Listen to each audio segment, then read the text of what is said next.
Mammography is one of the best screening tools to find breast cancer. Breast cancer may not be preventable, but you can survive it through early detection. If you're a mother or grandmother, sister or best friend, aunt or cousin, we encourage you to know your risk, make healthy lifestyle choices, and to know what's normal for your body. Get screened, get your mammogram annually. We did!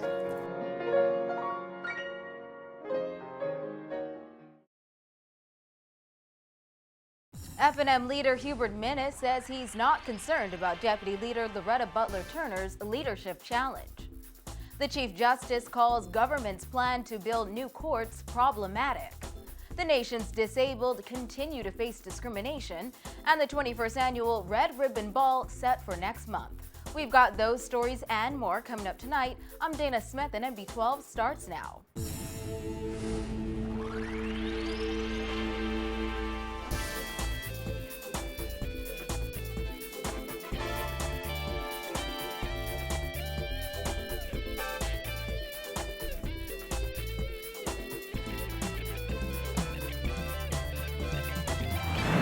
Topping news tonight, Free National Movement leader Dr. Hubert Minnis insists he is not concerned about losing his top spot to the party's deputy leader, Loretta Butler-Turner.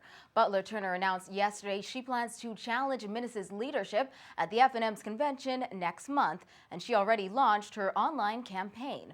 Jasmine Brown has more in this report.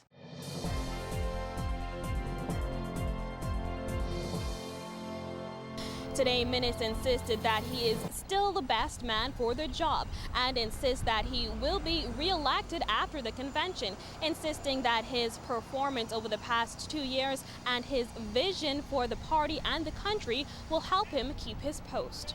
Minnis asserted last week that, quote, all positions are open and any man can challenge them, end quote. Today, he said he welcomed the challenge. When it comes to democracy, I welcome democracy. I welcome challenges at all levels. Minnis added that he is confident in his track record and insisted it will help him to regain his post. He says losing is not on his agenda. I will run as leader, I will go in as leader, and I will come out as leader, after which we would continue running on a very, very aggressive campaign. We will not stop. And we will not stop until we reach Government House, where we are sworn in as the new government of the Commonwealth of the Bahamas.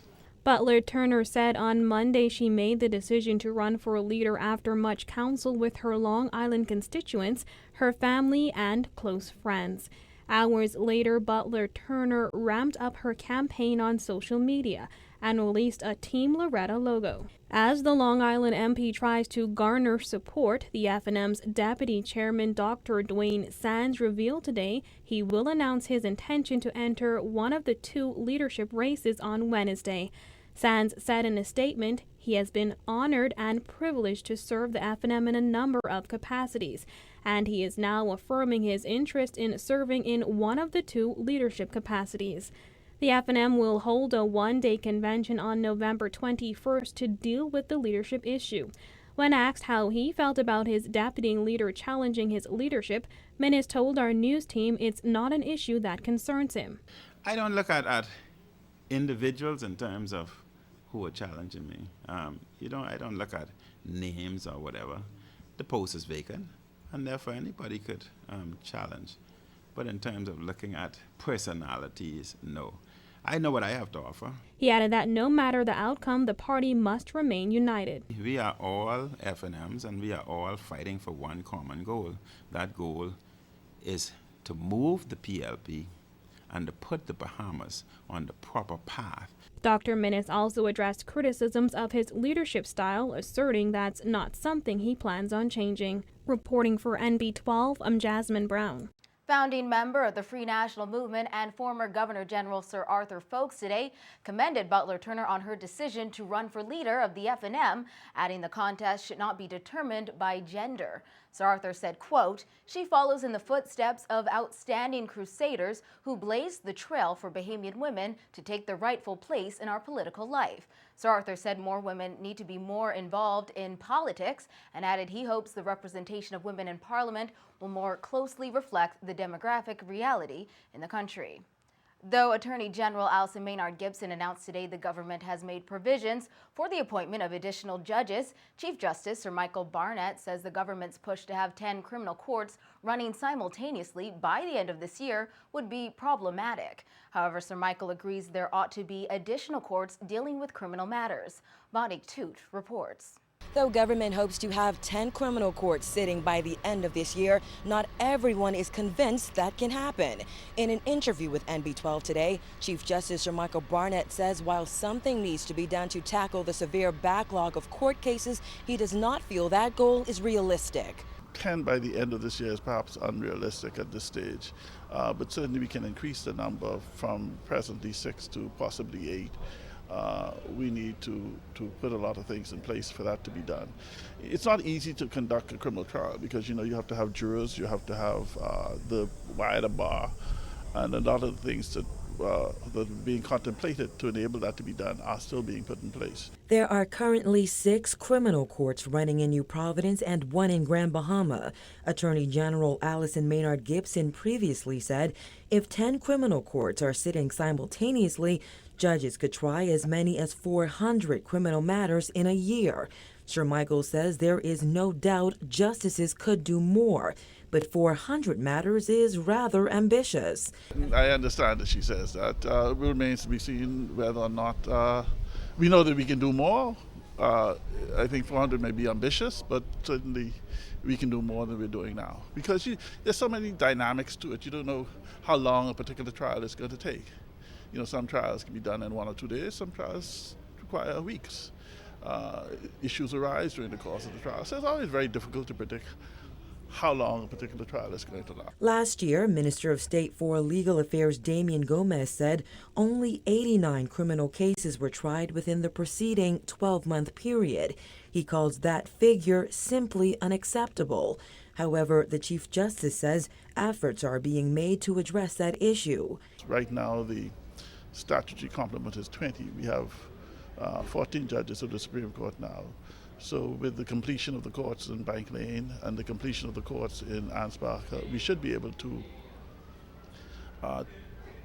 conduct more trials or more matters in the Supreme Court than presently being dealt with.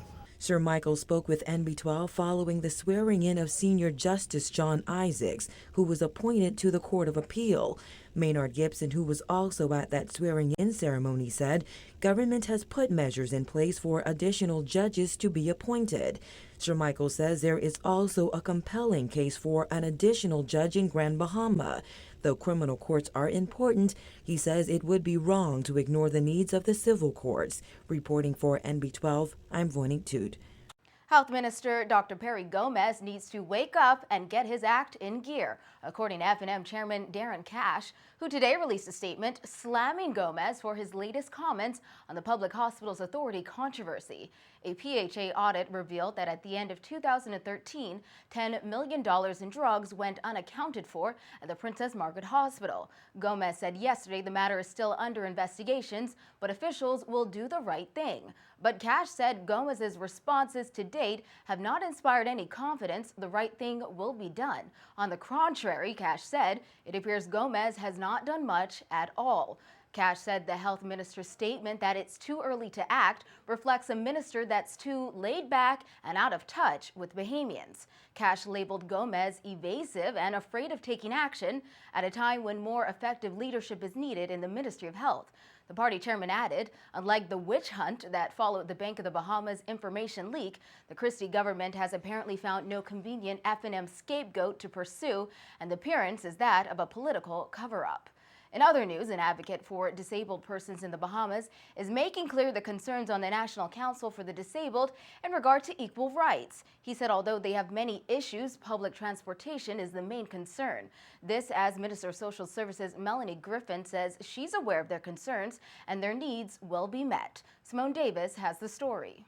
46-year-old Winwood Sayers was born with a brain defect that left him paralyzed on one side of his body and is forced to use a walker to get around. Sayers, who is affectionately called Perry, says he wants to become an advocate for disabled people living in the Bahamas, and his first step is to voice their concerns. Sayers said his top two concerns are public transportation and accessibility. He claims he was thrown off of a public bus because the driver thought he was moving too slowly and his walker was taking up space on the bus. And my concern is really public transportation for bus. I work downtown and it's difficult to get the bus back and forth. I was driving off a bus I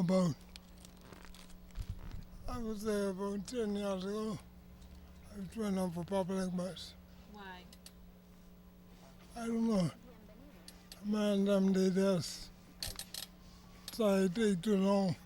I don't know, physically, they took my walk off the bus. Not physical, my walker. My walker's a part of me. Sayers said public transportation has always been a hassle because most bus drivers are impatient with disabled persons. Sayers, who is a member of the National Council for Disability, says there are also concerns about housing and unemployment. He said despite his disability, he is fortunate to have his own business selling Bahamian t-shirts downtown, which is how he provides for himself and his 6-year-old daughter. He added that his hope is that one day disabled persons will be treated like everyone else. I want to know if it passed. They say it passed. Some say it passed, and I don't know where it is. I want to challenge my disabled persons to just be on the government to see what happens. Because some say it passed, some say it ain't passed, and there's no advertisement in the papers or on TV. So we gotta get a ball rolling. The Persons with Disabilities Equal Opportunities Bill was passed in the House of Assembly on July 16th. At that time, Minister of Social Services Melanie Griffin said once the bill is passed, work will begin immediately. Griffin said today the Commission is working diligently to fully meet the needs of the disabled community. She said the bill speaks to transportation, housing, employment, and accessibility, which will all be fully enforced within the next 2 years. I know the concern of Mr. Sayers, and but the issues that would have been brought to your attention really are issues that will be addressed by the Act, which we know was passed in Parliament in July, and it's been assented to, so it is, but it has not been brought into force as yet. So what we are currently, the ministry is working on the implementation plan. In fact, Griffin said some provisions will come into force immediately and some on a later date. She added that the appointment of the commission is well on its way to deal with these issues. We are people. Give us a chance. Reporting for NB12, I'm Simone Davis.